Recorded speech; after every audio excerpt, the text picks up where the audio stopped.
Subscribe करें और bell दबाएं ताकि कोई खबर रह न जाए।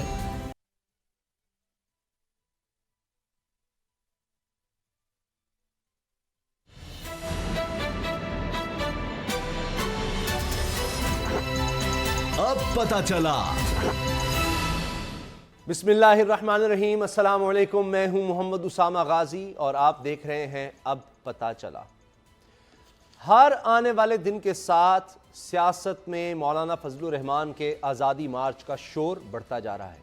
जेयूआई इस धरने को कामयाब बनाने के लिए सर धड़ की बाजी लगा रही है। चंदे इकट्ठे हो रहे हैं, दरियाई मशकें की जा रही हैं और तो और पीपल्स पार्टी के साथ साथ नवाज शरीफ ने भी मौलाना फजलुर रहमान के आज़ादी मार्च की हिमायत का ऐलान कर दिया है, जिस पर मौलाना खुशी से फूले नहीं समा रहे। लेकिन हैरत अंगेज तौर पर इस तरफ शोर है तो दूसरी तरफ मुकम्मल खामोशी। यूं लगता है जैसे हुकूमत को धरने की कोई फिक्र ही नहीं। विफाकी वज़रा के बयानात से तो ऐसा लग रहा है कि जैसे वो धरना होता देख ही नहीं रहे। आखिर इस यकीन की वजह क्या है?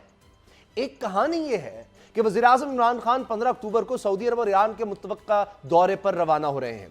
कुछ ज़राए का दावा है कि सऊदी वली अहद से वज़ीर-ए-आज़म इमरान खान की एक मुलाकात इस धरने का कांटा निकाल बाहर करेगी। एक फोन कॉल पर मौलाना फजलुर रहमान का धरना बुखार उतर जाएगा। यह हकीकत है या फसाना, इसके बारे में मुश्किल है कुछ बताना। लेकिन एक बात तय है कि मौलाना से यारी नून लीग को पड़ गई है भारी। हालत कुछ ऐसी है कि हम तो डूबे हैं सनम, तुमको भी ले डूबेंगे। इसी धरने को लेकर शरीफ बरादरान एक दूसरे से मिलने बल्कि बात करने से भी गए हैं। नौबत खत्तो किताबत पर आ गई है। नवाज शरीफ मौलाना की हिमायत का ऐलान कर रहे हैं, लेकिन सवाल यह है कि कारकुन इनकी गिरफ्तारी पर बाहर ना निकले, गैरों के लिए बाहर क्यों निकलेंगे? नवाज शरीफ की रिहाई के लिए मरियम नवाज ने जलसों के जरिए आग लगाने की कोशिश की, लेकिन नाकामी मुकद्दर बनी।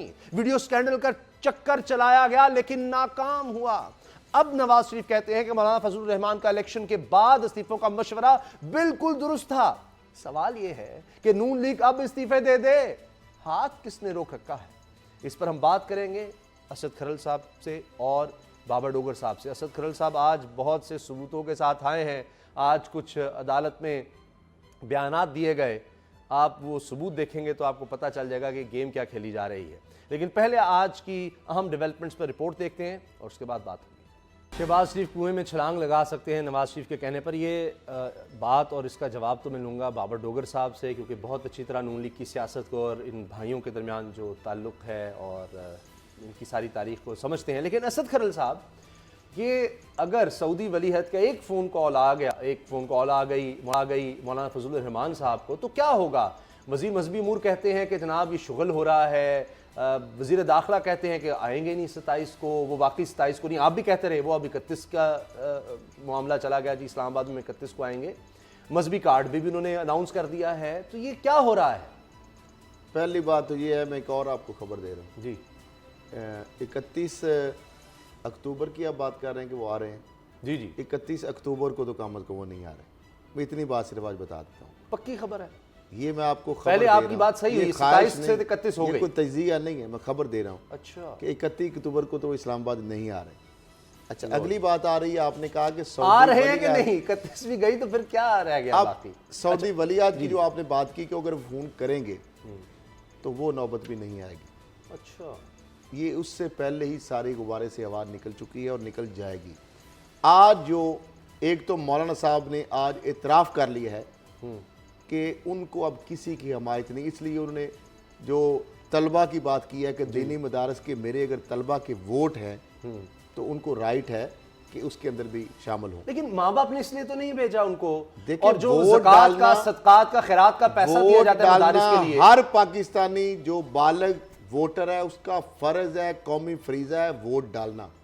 लेकिन मदरसा, कॉलेज या स्कूल या एकेडमी में जो बच्चे पढ़ते हैं उनको किसी सियासिकल पॉलिटिकल एक्टिविटी के लिए, किसी मजहबी जलसे जुलूस के लिए, किसी धरने के लिए, रियासत के ऊपर चढ़ दौड़ने के लिए, वफाकी दारकूमत पर कब्जे करने के लिए, रियासती अदारों के खिलाफ दुश्मनाम तराजी के लिए उनको इस्तेमाल करने का ना किसी को कराने का हक है, ना ही उनके वालिदैन इजाज़त देंगे, ना ही हमारा आइन और कानून इसकी चीज़ की इजाज़त है, ना ही वफाकुल मदारस का ये जो मैंडेट उनको दिया जाए। वरना तो जी अगर किसी जमात ने, नून लीग ने प्रिंसिपल लगवाए हुए हैं, वो प्रिंसिपल सारे अपने स्कूल और कॉलेज के अच्छा, बच्चे ले आए फिर। अब मामला ये उसामा साहब, बड़ी अहम बात है जो कैप्टन सफदर साहब ने आज बात की है ना, दो तीन चीजें इसमें पैकेज में जो आई। एक तो ये उन्होंने कहा कि वो कुएं में छलांग लगा देंगे।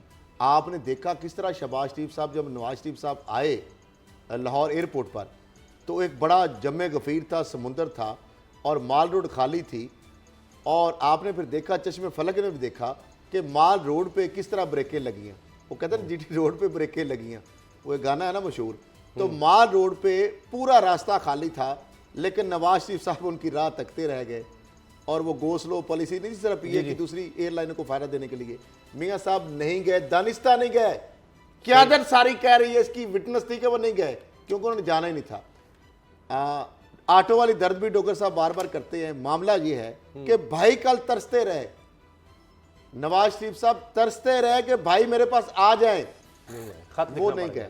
फिर उसके बाद अगली देखी, आज इस्लामाबाद उन्होंने पहुंचना था, इस्लामाबाद उनका इंतजार होता रहा, फ्लाइटें जाती रही, गाड़ियां जाती रही, उनकी भागदौड़ भी होती। आज जितना वो चले हैं, सिर्फ मैं जो उनकी अपनी माशाल्लाह इतना चल के बंदा आधे इस्लामाबाद पैदल पहुंच जाता है, जो उनकी कमर की दर्द है, मैं इनसाइड बता रहा हूं। लेकिन वो दानिस्ता वहां पे नहीं गए। उसके बाद जो एक नई बात आई है, जो कैप्टन सफदर साहब ने, एक तो मैंने कहा कि उनकी आने जानियां बंद हो जाएंगी, उन्होंने खुद ये इतराफ कर लिया है कि दुश्मनों ने साजिश की है और मेरे नवाज शरीफ साहब से बड़े कुर्बतें बढ़ रही थी, राब्ते बढ़ रहे थे, इसको काटने के लिए जेल में उन्होंने नैब के पास उनको भेज दिया। आपको मैंने कल बताया था कि उनकी दूसरी बात, एक अहम बात, ये जो आज बिल्ली थैले से बिल्कुल बाहर आ गई है कि हुसैन नवाज को उन्होंने कहा कि नवाज शरीफ साहब ने खत लिख दिया, जी के राब्ते में रहेंगे और हुसैन नवाज साहब सारी स्ट्रेटजी तय करेंगे, वो मौलाना फजलुर रहमान से बात करेंगे, मरियम नवाज से। हुसैन नवाज वही शख्स है, वही माशाल्लाह अहम बंदे हैं जिन्होंने 12 अक्टूबर 99 कराया था, क्योंकि तकरीर इन्होंने लिखी थी, लिखी इन्होंने थी, सुन ले, ठीक है, लिखवाई नजीर नाजी ने थी, क्योंकि उनके हाथ कांपते हैं, वो लिख नहीं सकते। इशू है, उम्र का भी इशू है, तकाजा होता है जिस तरह। तो ये इन्होंने तकरीर लिखी थी, उसका धड़न तख्ता कराया। उसके बाद इनकी बहन जो है, उन्होंने डाउन लिंक्स 1-2 करा के धड़न तख्ता कराया। अब फिर हुसैन नवाज मैदान में आ चुके हैं, इंटरनेशनल फोर्सेज मैदान में आ चुकी हैं। वो जो अजीत डोवल वाला मामला, सुन ले जरा, अजीत डोवल वाला मामला, सज्जन जंदाल वाला मामला, भारत के अंदर इन्वेस्टमेंट, मौलाना फजलुर रहमान को ये जो फंडिंग कहां से आ रहे हैं जी मामले, और हुसैन नवाज को खत लिखना, उनका मौलाना फजलुर रहमान से राब्ता करना। एक तो अल्ताफ सन डिसमेंटल हो चुका है वहां पे, इंडियन का एजेंट, अब एक नए एजेंट फिर पैदा किए जा रहे हैं। ये एक टेस्ट केस है, तो अजीब सूरत हाल है। अच्छा बाबर डोगर साहब ये बताएं, आप पहले दिन से कहते रहे भाइयों के दरमियान इख्तलाफात हैं सियासी तौर पर, और नून लीग के तमाम बड़े बड़े, चाहे मरियम औरंगजेब साहब और दीगर, वो इस चीज़ को डिनाई करते रहे, लेकिन आप अपनी खबर पर कायम रहे और वो बातें सारी दुरुस्त साबित होती रहीं। लेकिन आज तो अजीब बात होगी, खत तो किताबत तक बात आ गई है, और कैप्टन सफदर साहब कह रहे हैं कि जी शहबाज शरीफ कुएं में छलांग लगा देंगे। उन्होंने तो वैसे कई दफ़ा लगाई है नवाज शरीफ के कहने पर। उसामा साहब, आज मैं वहीं पर था और सारी प्रोसीडिंग के दौरान नवाज शरीफ, मेरा ख्याल है कि 4-5 महीने के बाद आज कोट लखपत जेल से बाहर निकले और वो नैब कोर्ट में तशरीफ लाए। आपने सब और कुछ देखा वहाँ पर होता ये है कि कोट लखपत जेल में उनसे मुलाकात के लिए 5 बंदों से ज़्यादा लोग नहीं आ सकते, वो भी जुमेरात को। तो आज मैं हैरान रह गया कि सेंट्रल एग्जीक्यूटिव कमेटी जिसके तकरीबन 20 लोग मेंबर हैं, उनमें से कोई एक बंदा भी नहीं था। ना शहबाज शरीफ थे, ना एहसन इकबाल थे, ना ख्वाजा आसिफ थे, ना राना तनवीर थे, ना कोई और था, इवन परवेज रशीद भी नहीं थे, अकरमानी साहब भी नहीं थे। तो इनमें से कोई बंदा भी नहीं था। जो परसों शहबाज शरीफ के घर में मीटिंग हुई, जिसमें शहबाज शरीफ साहब ये रोना रोते रहे कि मैंने किस तरह से, रशीद साहब आपको याद है, मुशाहिदुल्लाह साहब आपको याद है, मैं आपके सामने इनको मना करता रहा कि फ़ौज से टक्कर ना लें, इस्टेब्लिशमेंट से टक्कर ना लें, और किसी ने मेरी एक बात नहीं सुनी। अदालतों से ना करें, अदालतों के जो, और वो उनको वो कहते रहे सारे। उस दिन क्या जो इनसाइड रिपोर्ट है वो ये कि 12 बंदे धरने के खिलाफ थे और 7 बंदे धरने के हक में थे 19 बंदों में से। अच्छा। 12 धरने के खिलाफ थे। उनका ख्याल था कि अगर हम मौलाना, एक तो ये कि हमें लूप में नहीं ले रहे, मौलाना कोई चीज़ नहीं बता रहे, और सेकेंडली मौलाना के साथ धरने में जाना खुदकुशी के मुतरादिफ होगा। और शहबाज शरीफ ने ये मशवरा दिया था, ये सजेशन दी थी कि हमने अगर करना ही है, अगर जलसा ही करना है, तो फिर हम अपना अलहदा से पंजाब में एक शेड्यूल बना लेते हैं और वहाँ पर हम अपने PMLN के प्लेटफॉर्म से जो है प्रोटेस्ट मार्च करते हैं। लेकिन आज़ादी मार्च में जाना और धरने में शिरकत करना ये खुद तो कल क्या होगा? कल कहा जा रहा है कि जी शहबाज शरीफ ने फैसला करना है, अभी खत पहुंच गया है, ये क्या हो रहा है? खत मिल रहे नहीं, खत से क्या होगा? साहब ये कितनवीं मीटिंग है जिसमें नवाज शरीफ ने ये कहा है कि जनाब आप लोगों ने धरने में जाना है, और उन्होंने शहबाज शरीफ को ख़त लिखा, शहबाज शरीफ को बुलाया, शहबाज शरीफ को इंस्ट्रक्शन दी, शहबाज शरीफ को मौलाना फजलुर रहमान के पास इस्लामाबाद भिजवाया, वो मौलाना फजलुर रहमान से मिलने गए और पहुंच गए बिलावल के पास, और ऊपर से APC बुला ली गई और इस तरह रहबर कमेटी का इजलास बुला लिया गया। तो ये जो हुसैन नवाज को खत लिखना, सर मैं उस साइड पर भी आ रहा हूं, मैं उस साइड पे भी आ रहा हूं। पार्टी के सदर अब उन्होंने हुसैन नवाज की 2 खत पार्टी में लिखे, कोई हैसियत नहीं है, 2 खड़े हैं पाकिस्तान में, तारीख है। खल साहब 2 खत लिखे हैं। एक खत तो लिखा है शहबाज शरीफ को, जिन्होंने कल नवाज शरीफ के पास जाना था और उनको बताना था कि पार्टी ने फैसला किया है, लेकिन वो डरते हुए, उनके अंदर ये हौसला ही नहीं पड़ा कि वो नवाज शरीफ को जाएं और बताएं कि जी हमने इस आज़ादी मार्च में शिरकत नहीं करनी। इस चीज़ का शहबाज शरीफ में हौसला नहीं पड़ा, वो नहीं गए और उन्होंने कहा जी कि ना आने को ये समझा जाए कि शायद मेरी तरफ से ना ही है। लेकिन नवाज शरीफ साहब ने कल एक ख़त लिख दिया, और दूसरा ख़त जो हुसैन नवाज को लिखा है वो खैल साहब आप समझते हैं कि मौलाना का जो ये आज़ादी मार्च है और ये धरना मार्च है, ये इसको अल्टीमेटली डीजल की ज़रूरत है, डीजल के बगैर तो ये नहीं चलेगा, और डीजल जो है वो किसी ना किसी ने तो प्रोवाइड करना है। तो ये ड्यूटी जो है वो नवाज साहब की लगाई गई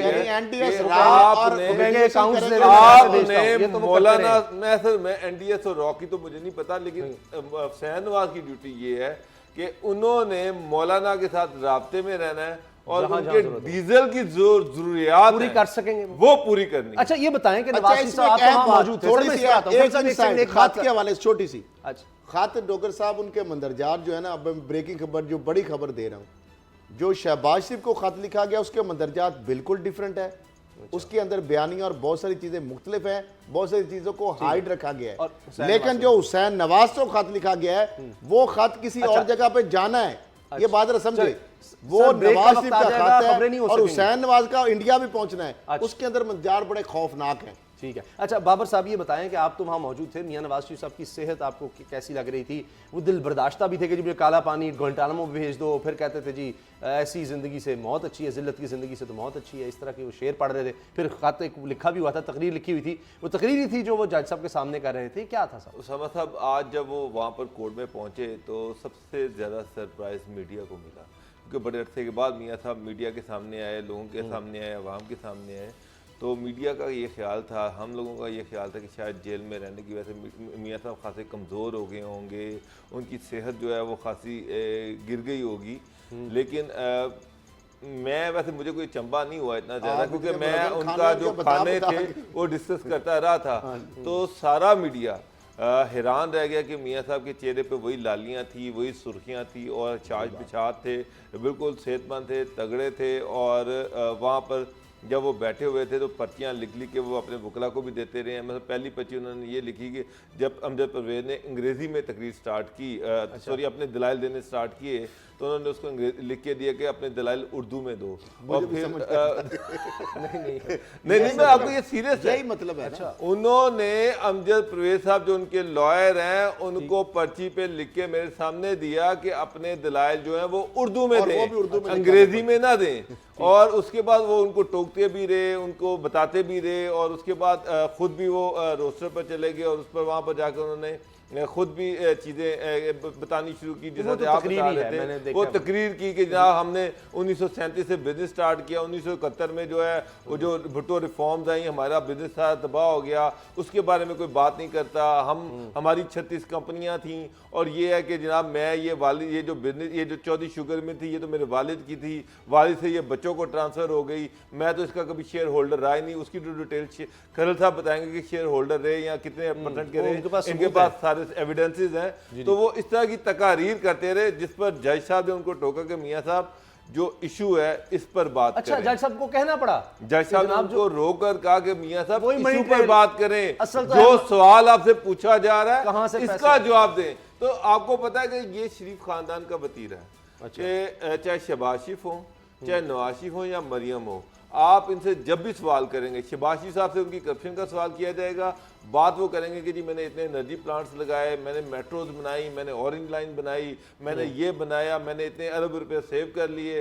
तो वो जो जिस चीज के बारे में सवाल किया जा रहा है उसका जवाब वो कभी नहीं खरल देंगे। साहब क्यों ऐसा क्यों है? वो कहते हैं जी एक ढिले की करप्शन नहीं है, एक पाई की करप्शन नहीं है, वजीर आजम रहा मैं 3 मरतबा, मैं वजीर रहा, ये तो बड़ी पुरानी बातें हैं सारी। फिर कि वो आज चौधरी फिर शुगर मिल तो अब बन रही है। वो आ वाली बात आज फिर उन्होंने कहा कि इस चौधरी शुगर की मिल को मेरे वालिद साहब ने बनाया और ये डायरेक्ट बच्चों के पास गई है। मैं मेरा सर, इससे ये कोई लेना देना नहीं। प्रोसिक्यूटर मुझे झूठ बोल रहे हैं, वो कह रहे हैं फिर 2016 में अदालत के सामने उसामा साहब आगे जो खरल कहानी में बताएंगे, जी जी जी अदालत के सामने उनके वकील ने ये कहा, अमजद परवेज साहब ने, कि नवाज शरीफ साहब कभी भी डायरेक्टर और शेयर होल्डर नहीं रहे। जी, ये कहा। डॉक्टर साहब भी यही बात कर रहे हैं कि उनका दादा से आगे बच्चों को मियां दादा- साहब ने खुद दादा पोता रोस्टर में कहानी- खड़े होकर ये दादा बात पोता की है। कहानी बताई अच्छा। है। लेकिन मैं आज साबित करूंगा कंपनी सेक्रेटरी जो है अच्छा। चौधरी शुगर मिल का, उनकी तरफ से जारी करदा सर्टिफिकेट, और नवाज शरीफ को चौधरी शुगर मिल से जो पैसे मिलते रहे वो चेक्स दिखाएंगे हम,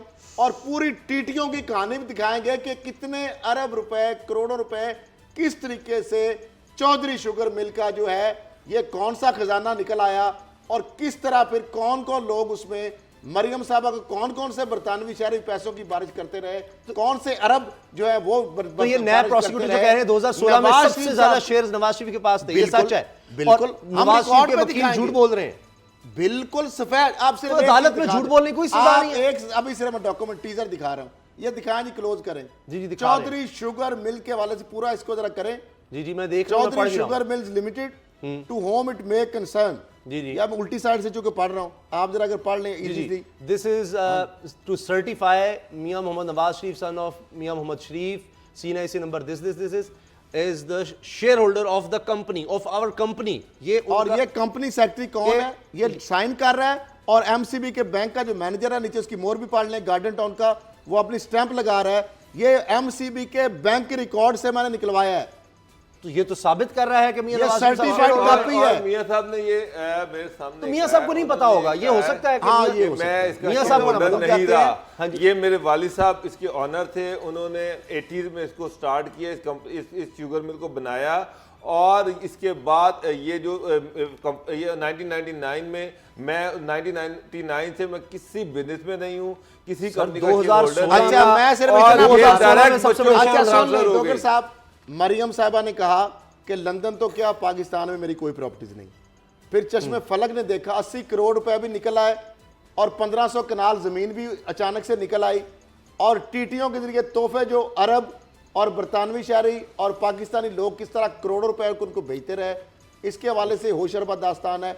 अब ये देखें उसामा साहब, ये मियां मोहम्मद नवाज शरीफ साहब के नाम के ये डॉलरों की और पैसों की बारिश हो रही है। मुझे सिर्फ डॉक्टर साहब ये बता दें, इसमें इन्होंने तो कैलबरी फंड वाली गाली ट्रस्ट सबसे जो बनाई, मुझे अफसोस ये होता है इसमें ना- एक कागज गलत है, चैलेंज मैं कर रहा हूं। अच्छा। ये क्या मियां साहब, ये कैलबरी फाउंड में उस वक्त भी लंदन से जाके मैं वो जाली ट्रस्ट डीड वाला खाता लाया। 12 अगस्त 1998 को मैंने आपकी लैंड रजिस्ट्री से वो पार्क लेन के फ्लैट्स का जो किताब बतौर पनामा में सबूत पेश हुई, जो 99 में हुई। उसके बाद जाली ट्रस्ट डीड के लिए लंदन मुझे जाना पड़ा।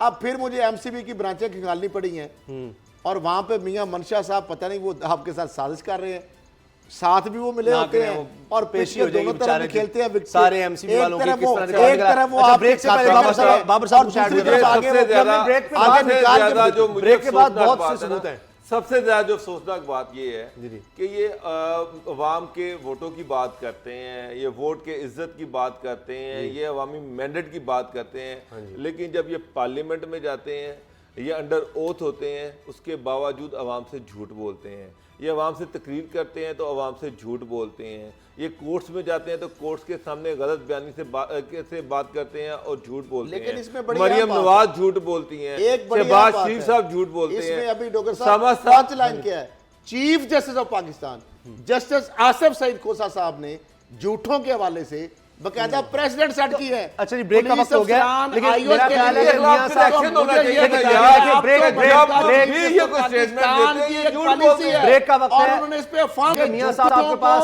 बड़ा जबरदस्त सबूत मौजूद है। क्या इनके लिए भी कुछ ठीक है, होगी? ब्रेक का वक्त हो गया है। मेरा ख्याल है मियां साहब के पास एक बड़ा जबरदस्त सबूत मौजूद है। और जिस तरह उन्होंने कहा कि मैंने बेटे की कंपनी में मुलाजमत जरूर की है लेकिन तनख्वाह नहीं ली, वो तनख्वाह भी पड़ी हुई थी, मैंने निकाली तो नहीं ना। अब वो कह देंगे जनाब शेयर होल्डर तो मैं हूँ लेकिन मैंने उससे कोई पैसे तो नहीं ना निकाले, वो तो बाहर से ही आ जाते हैं। अच्छा ले जी, उनके पास ये भी सबूत है पैसे निकलवाए। ब्रेक के बाद दिखाते हैं आपको।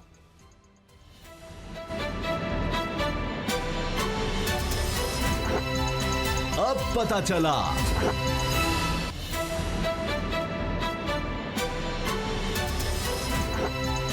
अब पता चला। इमरान खान साहब ने जिस तरह अपनी एक तकरीर में खिताब में कहा था कि वो मुसलसल कश्मीर की बात करते रहेंगे, आज भी उन्होंने वादा निभाया और कश्मीर के हवाले से बात की। उन्होंने कहा कि जो ही कर्फ्यू हटेगा और कश्मीरियों की आवाज़ को नहीं दबाया जा सकता और कश्मीरी अब मौत से नहीं डरते। एक गिला भी उन्होंने किया इंटरनेशनल मीडिया से कि उस तरह से बात नहीं की जा रही इंटरनेशनल मीडिया में, लेकिन बहुत से लोगों ने फिर जवाब भी दिया कि जी आवाज़ तो उठ रही है। तो बाबर डोगर साहब, आप क्या समझते हैं कि ये तो मानना होगा कि ये मामला अलाइव है, इंटरनेशनल मीडिया में बात हो रही है, लेकिन इमरान खान समझते हैं कि इससे ज़्यादा बात होनी चाहिए, जितना ये जुल्म हो रहा है, 80 लाख लोग हैं वहाँ पर, उतनी बात नहीं हो रही। सामा साहब, इमरान खान साहब ने 27 अक्टूबर को UNGA में जो तकरीर की थी वो बहुत ही ज़बरदस्त थी, बहुत आला थी। लेकिन जब वापस आए तो मुबारकबादों का एक सिलसिला स्टार्ट हो गया और गवर्नमेंट अभी उस हैंगओवर से बाहर नहीं आई। होना तो ये चाहिए था कि उसकी फ़ौरन बाद एक उसका बिल्डअप होना चाहिए था। उस पर गवर्नमेंट को चाहिए था, पाकिस्तान गवर्नमेंट को चाहिए था कि UNGA की जो परमानेंट रुकन ममालिक हैं उन पे सफारती प्रेशर जो था वो डालते रहते, OIC के ममालिक पे सफारती प्रेशर डालते रहते। कोई ख़ास एक्टिविटी नज़र नहीं आई। अगर आप देखें 27 अक्टूबर के बाद फिर इमरान खान साहब चाइना गए, चाइना में मल्टीपल इश्यूज थे, वहाँ पर आपका CPEC भी डिस्कस होना था, उसके साथ साथ CPEC डिस्कस हुआ। लेकिन आपने जो कश्मीर के हवाले से कश्मीर सेल बनाया, मिनिस्ट्री ऑफ फॉरेन अफेयर्स में तमाम एम्बेसीज में कश्मीर सेल बनाया गया, वो कितना अफेक्टिवली चल रहा है, उसकी कितनी इफेक्टिव मॉनिटरिंग हो रही है, कितना आप दूसरे ममालिक पर अपना असर रसूख इस्तेमाल कर रहे हैं, ये चीज़ें उस तरह से नज़र नहीं आ रही। गवर्नमेंट को जिस तरह से एफर्ट को कंटिन्यू करना चाहिए था उस तरह से एफर्ट्स कंटिन्यू होती हुई नज़र नहीं आ रही। तो गवर्नमेंट ठीक है, इंटरनेशनल मीडिया जो है उसको मोटिवेट करना, उसको उस पर को मटेरियल प्रोवाइड करना, ये पाकिस्तान गवर्नमेंट की भी जिम्मेदारी है, पाकिस्तान की एम्बेसीज की भी जिम्मेदारी है कि हम सारी दुनिया को कश्मीर का असल चेहरा दिखाते रहें। अनफॉर्चुनेटली बदकिस्मती से होता ये है कि जब भी कोई बड़ी कामयाबी मिलती है उसके बाद यहाँ पर जो मुबारकबादों का सिलसिला जारी रहता है उससे मामला जो है वो एकदम रुक जाते हैं, आगे बढ़ नहीं पाते। तो मेरा ज़ाती कंसर्न ये है कि ठीक है आप इस्लामाबाद में तकरीर कर रहे हैं, ये ठीक है कि आप फॉरेन मिनिस्टर साहब जो है वो मुल्तान में तकरीर कर रहे हैं, लेकिन इन तकरीरों से कर्फ्यू जो है ना हटना है ना उस पर कोई असर पड़ना है। अगर असर पड़ना है तो दुनिया का प्रेशर आना है, इंटरनेशनल मीडिया का प्रेशर आना है। उसके लिए फॉरेन मिनिस्टर को होना तो ये चाहिए था कि UNGA की मीटिंग के बाद इनको उसका बिल्डअप करना चाहिए था, और ममालिक के साथ इंटरेक्ट करते, उनको फोर्स करते, वहाँ पर मुलाकातें करते ताकि ये सिलसिला आगे चलता। इंडिया में जो कश्मीरी हैं उनकी मुश्किलात में इजाफा होता जा रहा है। और अजीब बात यह है कि एक तरफ ये है, अगरचे अमेरिकी सेनेट अमेरिका की तरफ से बहुत ज़्यादा दबाव आ रहा है, जिस तरह आपने भी उस दिन मुझे बात बताई थी कि अमेरिका में ये बात दब नहीं रही और उधर कर्फ्यू के दौरान ही बल्दियाती इलेक्शंस की तैयारी हो रही है मकबूजा कश्मीर में। वो एक डमी से लोग सामने नई एक पौध वो लाना चाह रहे हैं कि जनाब देखें ये तो लीडर्स हैं, जाली इलेक्शन वो करवा सारे देंगे, उन्होंने सामा साहब पहले से जाली इलेक्शन करवा दिए जाएंगे। वहां पर आरएसएस के जो लोग हैं वहां पर उनको दिखाकर और वहां पर उन्हीं को जितवा दिया जाएगा, कुछ जाली से लोग वहां पर ले आए जाएंगे। अभी वो कश्मीरियों का रेजिस्टेंस तोड़ रहे हैं, 2 महीने हो गए हैं। अल्टीमेटली एक टाइम आएगा कि कश्मीरी वो ये चाह रहे हैं कि एक टाइम आएगा कश्मीरी कह रहे हैं कि ना हम कुछ नहीं करेंगे, हम ये कर्फ्यू हटा दें, हमें अपना कारोबार करने दें, बस इससे ज्यादा हम कोई डिमांड ही नहीं करते। ये उनको उस साइड पर लेके जा रहे हैं। हाँ जी, अब वक्त हो गया, लेकिन ये उसामा साहब ये होना नहीं है, ये होना नहीं खरल है। कहानी का वक्त हो गया है और खरल कहानी में खरल साहब सबूतों के साथ आए हैं। जो कुछ अदालत में कहा गया मियां नवाज शरीफ साहब और उनके वकील साहब की तरफ से वो कितना सच है ये आज खरल साहब बता रहे हैं। जी खरल साहब। एक तो अमजद रेज साहब ने अदालत में खड़े होकर उसामा से इस तरह बताया, उन्होंने कहा कि मियां साहब कभी शेयर होल्डर रहे ही नहीं। ये है रिकॉर्ड और इसको आप चैलेंज कर सकते हैं वो अदालत के अंदर किसी भी फोरम पे कि इसमें कागज़ ये इनकी तरह जाली नहीं बनाया। ये रिकॉर्ड पे मौजूद है, मेरे पास मौजूद है, वो देख सकते हैं।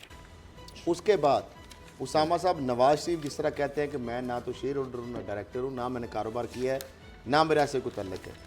ये उनके जितने भी शेयर होल्डर्स हैं, डायरेक्टर हैं, उनकी पूरी तफसीलात है। इसमें ख़वातीन भी तकरीबन पूरा ख़ानदान है शेयर होल्डर।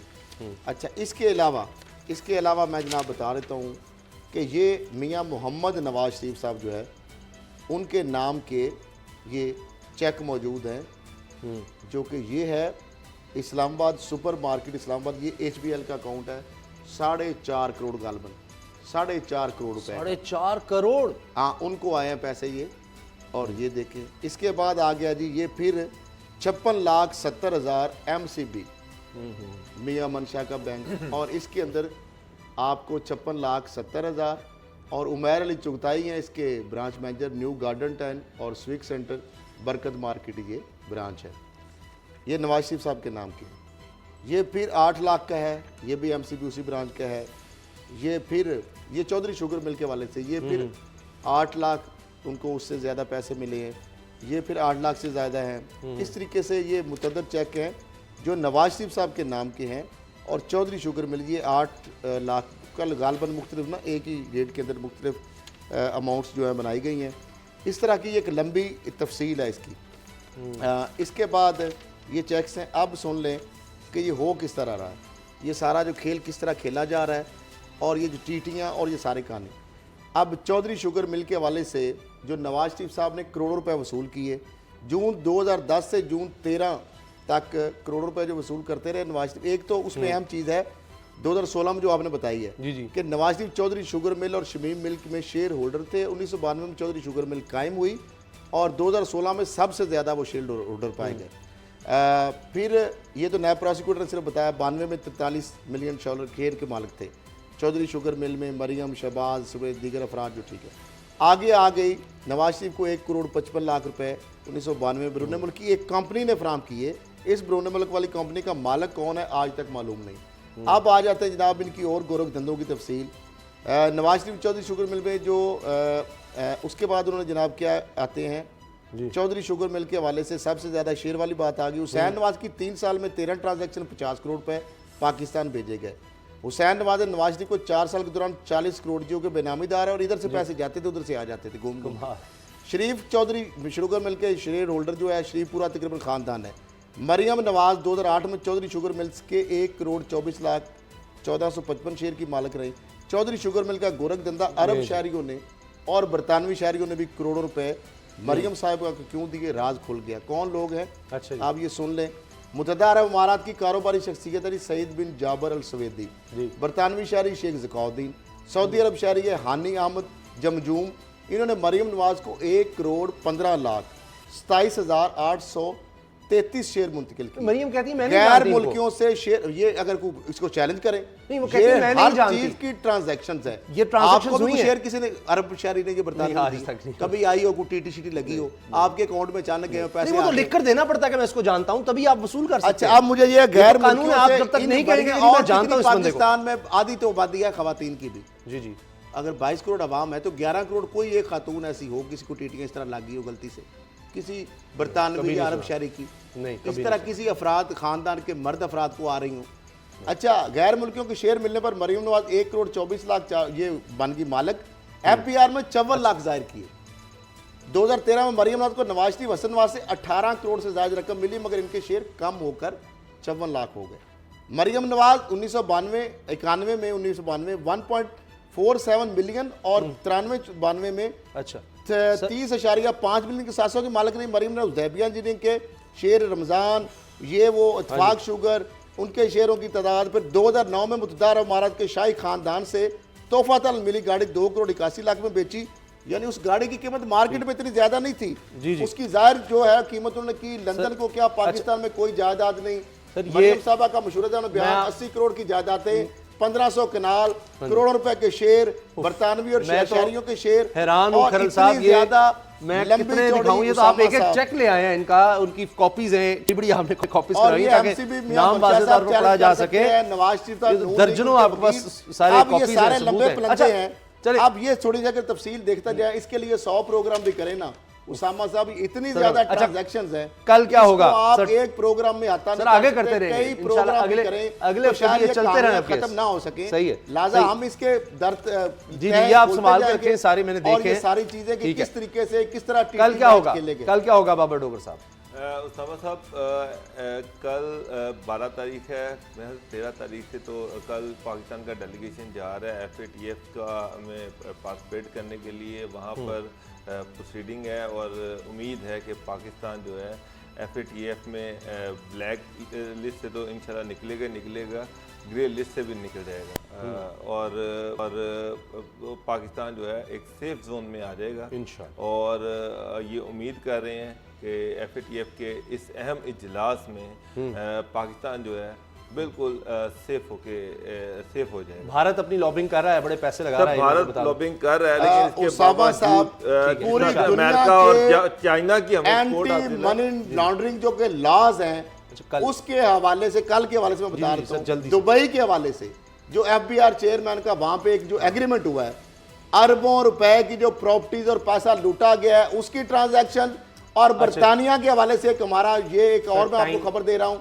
जो नवाज शरीफ फैमिली के और बाकी लोग हैं और दुबई से ये आने वाले दिनों में और कल के बाद मरियम साहबा, हमजा साहब और यूसुफ अब्बास के अलावा हसन और हुसैन की गिरफ्तारी के लिए चौधरी शुगर मिल में नैब तहरीक करेगा। और नैब ऑफिस में जो ठोकर नियाज बेग में इनको आपस में कन्फ्रंट कराया जाएगा। कल के बाद सर अब ये चेयरमैन FBR आ गए हैं, पहले उन्होंने तेरे दावे किए कुछ, आप ये भी जोर लगा लेंगे। बहुत शुक्रिया, बहुत शुक्रिया। हम आपको डाटा देंगे तो देखिए बड़े बड़े मुअज़्ज़ज़ और शुरफा। जनाब कल जनाब खत जो है वो पेश किया जाएगा, मियां नवाज शरीफ साहब ने जो लिखा है, और लीडरशिप नून लीग की एक दफ़ा फिर इकट्ठी हो रही है और वो खत देखा जाएगा, तो उसके बाद शहबाज शरीफ फैसला करेंगे कि अब क्या करना है। लेकिन खत हो, किताबें लिख दें मियां नवाज शरीफ साहब, कुछ भी कर लें, इस दफ़ा शहबाज शरीफ साहब ने कहा जी भाईजान जो मर्जी कर लें, जो मर्जी कर लें, मैं नहीं जा रहा धरने में, आप हुसैन नवाज से पैसे दिलवा दें, जो करना है कर लें, मेरी बस है, मेरे हाथ खड़े हैं। तो शहबाज शरीफ साहब अब नहीं आ रहे। प्रोग्राम देखने का बहुत बहुत शुक्रिया, इजाज़त दीजिए, अल्लाह हाफ़िज़।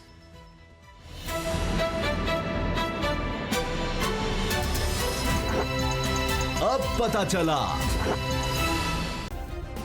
सब्सक्राइब करें और बेल दबाएं ताकि कोई खबर रह न जाए।